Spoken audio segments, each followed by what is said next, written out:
Development, जिसके लिए विश्व के सर्वाधिक जीडीपी वाले पहले 7 थे, अब 15 हो गए, 16 हो गए देशों का वह संगठन था। उस ओईसीडी ने सन 2000 में एंगस मेडिसन नाम के अर्थशास्त्री को यह काम दिया कि वो विश्व का आर्थिक इतिहास लिखे। और चूंकि उनकी गणना, उनकी हिस्ट्री 0 ईस्वी से शुरू होती है, तो एंगस मेडिसन को भी काम दिया 0 ईस्वी से 2000 ईस्वी तक 2000 वर्ष का आर्थिक इतिहास लिख दीजिए। उस पुस्तक का नाम है economic history of the world millennial perspective by Angus Maddison. OECD.org इस वेबसाइट से आप डाउनलोड कर सकते हैं। 2000 वर्ष का आर्थिक इतिहास लिखा है एंगस मेडिसन ने। और वह एंगस मेडिसन कहता है कि पहले 1500 वर्ष 0 ईस्वी से लेकर के 1490 तक 99 तक सारे विश्व के जीडीपी में लगभग 2/3 66% योगदान देने वाला देश कोई था तो वो भारत देश था।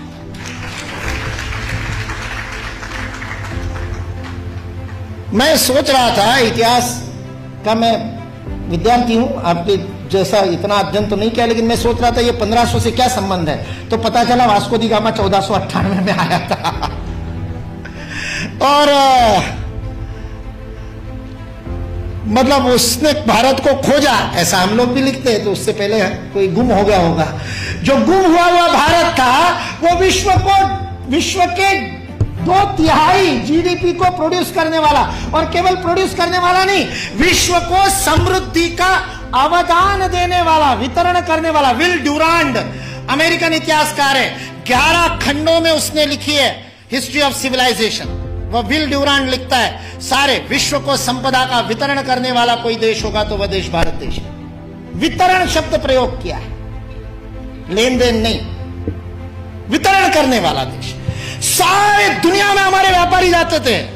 वो वास्को दी गामा को भी हमारे ये गुजरात का व्यापारी, वास्को दी गामा ने अपनी डायरी में लिखा है, वो गुजरात का व्यापारी पानी के जहाज लेकर के उसको मिला साउथ अफ्रीका में। उसको तो भारत मिला नहीं था, इसने कहा अच्छा भारत खोज रहे हैं, चलो मैं ले चलता हूं। उसको मसाले भरने थे, इसने वो कालीकट गया, इसने वास्को दी गामा को कालीकट ले गया, नहीं तो भरूच ले आता गुजरात में। फिर हमारे इतिहास वाले लिखते कि वास्को दी गामा भारत को खोजता खोजता भरूच पहुंच गया। वास्को दी गामा को भारत के व्यापारी कान्हा भाई ने खोजा, मिल गया, और उसको कहते हैं भारत खोज रहे, चल भाई मैं दिखाता हूं, चल मेरे साथ, और साथ में ले। ये वास्को दी गामा ने अपनी डायरी में लिखा है, वो बेईमान नहीं है, उसको छिपा करके इतिहास की किताबें लिखने वाले बेईमान।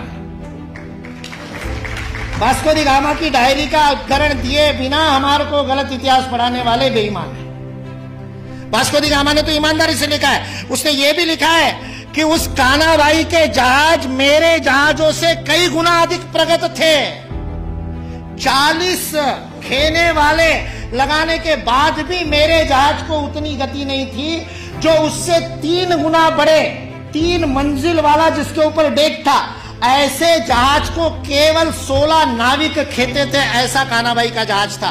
भारत की विज्ञान और तकनीकी की स्थिति अंग्रेज इस देश में आए तब सारे विश्व से अधिक उन्नत थी। ये अंग्रेजों में से कुछ ईमानदार इतिहासकारों ने लिख करके रखा।